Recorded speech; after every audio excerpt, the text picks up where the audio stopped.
Bismillahirrahmanirrahim. Assalamualaikum warahmatullahi wabarakatuh. Alhamdulillahirabbil alamin. Senang sekali saya Panji Nugraha bisa menyapa kembali sahabat percikan iman semua dalam program kesayangan kita, yaitu Sekolah Intelektual Tafsir Al-Quran bersama guru kita Ustaz Hasyim Asy'ari. Assalamualaikum warahmatullahi wabarakatuh. Waalaikumsalam warahmatullahi wabarakatuh. Bagaimana kabarnya Ustaz? Semakin sehat Ustaz? Alhamdulillah, mudah-mudahan semakin sehat dan semakin semangat, walaupun dalam keadaan saum, dan mudah-mudahan saum itu tidak akan menjadi penghalang segala kepada kita untuk melakukan segala aktivitas yang baik kita lakukan. Ya, amin ya rabbal alamin. Mudah-mudahan juga kita bisa menuntaskan saum kita dengan sempurna. Amin. Tidak ada hambatan yang berarti bagi kita semuanya. Amin, amin, amin ya rabbal alamin. Baik, saya juga yakin sahabat semua juga punya doa mengamini doa yang tadi disampaikan oleh Ustaz Hasyim Asy'ari. Semoga kita bisa menyempurnakan saum kita pada saum di tahun ini. Amin ya rabbal alamin.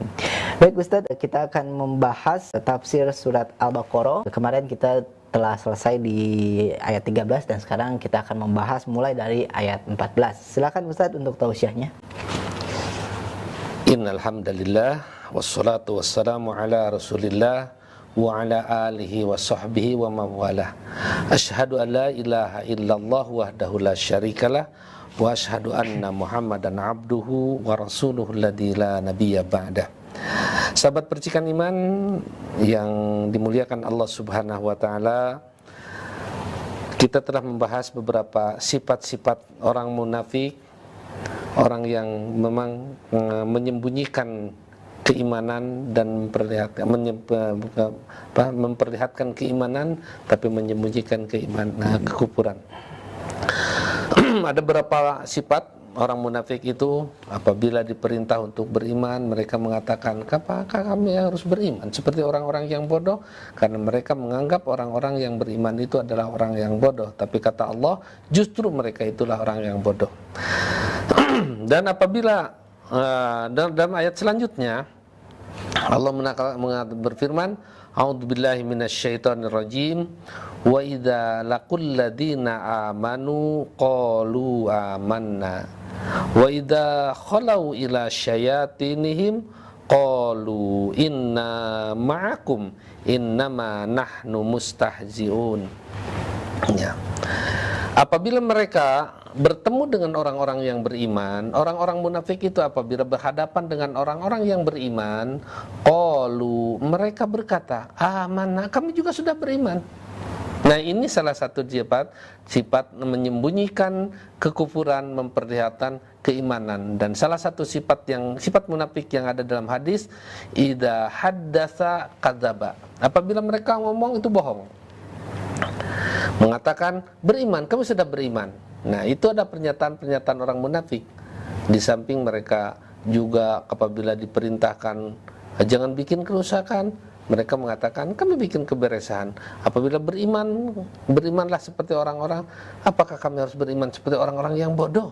Nah, dan apabila mereka bertemu dengan orang-orang yang beriman, mereka lebih dulu mengatakan amanah, kami sudah beriman. Amanah, kami sudah beriman. Nah, itu kata mereka. Wa idza khalau ila syayatinihim, apabila mereka kembali kepada setan-setan mereka, dan dimaksud setan mereka itu adharo lahumul iman wal mu'allaf wal muwalatu wal musadafah wal muwalatu wal masadafah. Mereka mengatakan beriman atau memperlihatkan iman dan juga memperlihatkan mereka kepemimpinan mereka. Artinya menganggap orang-orang yang beriman itu adalah pemimpin. Nah, itu apabila bertemu dengan orang yang beriman. Dan tapi wa idza khalau ila syayatinihim, apabila mereka zahabu, mereka pergi, wa khalau, dan mereka berpaling, artinya mundur dari orang-orang yang beriman, dan ila syayatinihim, kembali kepada setan-setan mereka, baru mereka itu mengatakan mengatakan pada setan mereka itu, inna ma'akum, sesungguhnya kami tetap bersama kamu. Innama nahnu mustahzi'un, pada sesungguhnya kami ini hanya memperolok-olokkan, mempermainkan orang-orang yang beriman, yaitu menjebak, membodoh-bodohi orang yang beriman.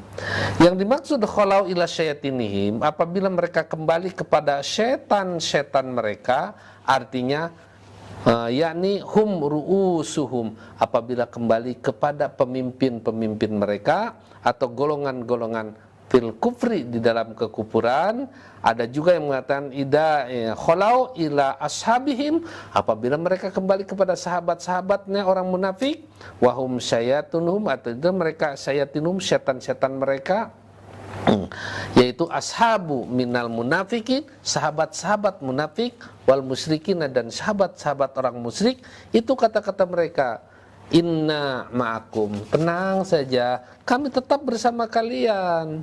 Adapun saya mengatakan kepada orang yang benar, kami sudah beriman, innama nahnu mustahziun, kami ini memperolok-olokkan mereka, menjebak mereka, membodoh-bodohi mereka, untuk menipu mereka supaya mereka percaya kepada saya dan tentunya ingin mencari keselamatan. Nah, apabila sudah kembali kepada setan mereka kembali juga kepada omongan yang sebenarnya, karena omongan yang sebenarnya itu adalah mereka adalah orang-orang kafir atau orang-orang munafik. Nah, setiap bertemu dengan orang-orang beriman begitu. Nah, ini artinya kalau dia itu taqiyah. Taqiyah artinya menjaga diri, menyelamatkan dirinya, menyelamatkan hartanya, menyelamatkan dirinya supaya tidak akan mendapat gangguan dari orang-orang yang beriman. Nah, karena kalau orang-orang beriman, kalau kata Rasulullah SAW, apabila mereka sudah mengucapkan dua kalimat syahadat, maka akan selamat darah mereka, jiwa mereka, dan harta mereka. Itu salah satu di antaranya usaha mereka untuk menyelamatkan. Tapi ketika kembali kepada kelompok mereka, sahabat-sahabat kufur munafik, sahabat-sahabat kekufuran yang dikatakan syayatinihim, setan-setan mereka, karena pada dasarnya orang-orang itu setan, orang-orang munafik itu adalah setan. Karena setan itu memang bukan makhluk, bukan jenis makhluk, tapi sifat dari dua jenis makhluk, yaitu minal jinnati wan nas. Ada setan dari jin, ada juga setan dari manusia. Nah, ketika mereka kembali kepada setan dari manusia, orang-orang munafik dan orang-orang kufur, orang-orang kafir, mereka mengatakan inna ma'akum, kami tetap bersama kalian, bergabung, tidak akan keluar dari kekufuran, tidak akan keluar menjadi orang yang beriman. Innama nahnu mustahziun, kami ini hanya memperolok-olokkan saja kepada mereka, supaya mempermainkan, membodoh-bodohi mereka. Dan kemudian Allahu yastahzi'u bihim, Allah akan membalas perolok-olokan mereka, wa yamudduhum, dan memanjangkan, membiarkan mereka fi tughyanihim, di dalam kesesatan mereka, ya'mahun, akhirnya mereka mondar-mandir, terombang-ambing.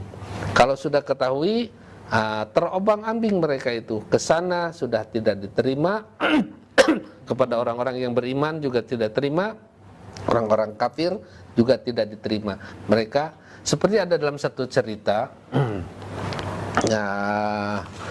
nyatanya Ubay bin Khalaf.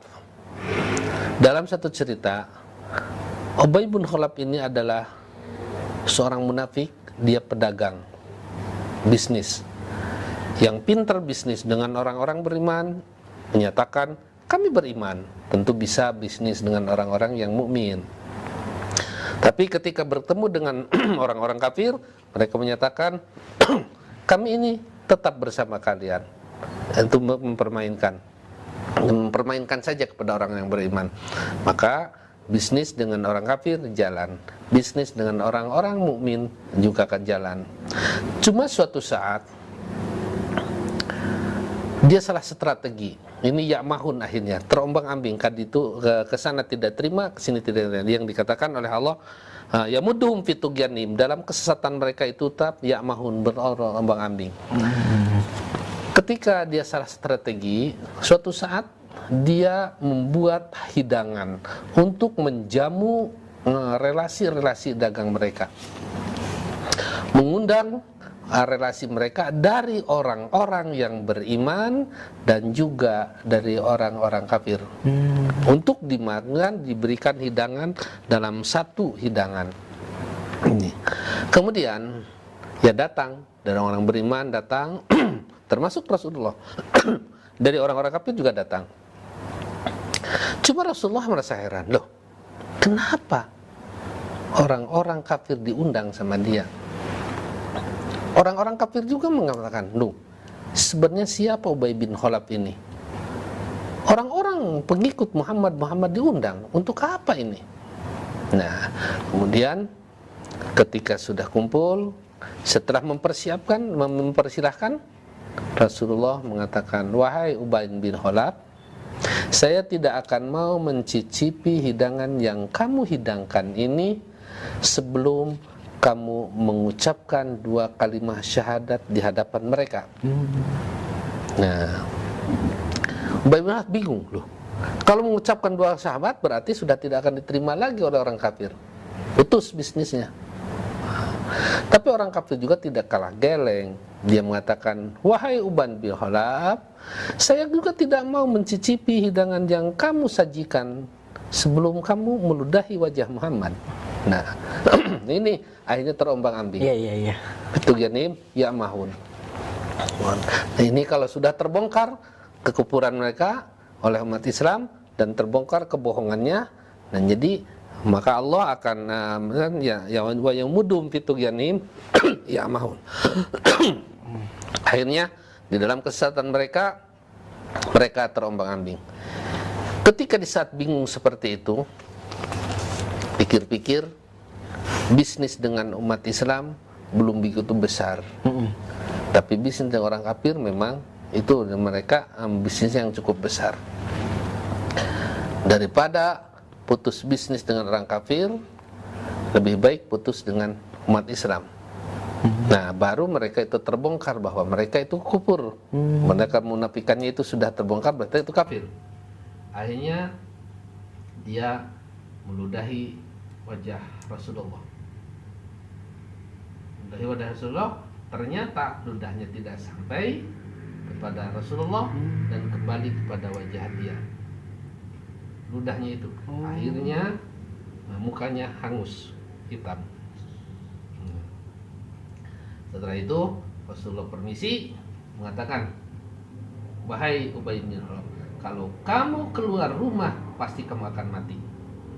Sedangkan Ubay bin Khalaf itu yakin bahwa ucapan Muhammad itu benar, karena memang mereka itu yakin hanya ini berkaitan dengan masalah bisnis, masalah usaha. Kalau beriman, wah berarti putus. Nah ini makanya. Akhirnya setelah Rasulullah pulang dengan para sahabat, Ubay bin Khalaf itu yakin kepada perkataan Muhammad, pada perkataan Rasulullah. Waduh, kalau keluar pun malu dengan wajah yang hangus, hitam, dan pasti akan mati. Dia mengatakan pasti akan mati kalau keluar, karena ucapan Muhammad itu benar.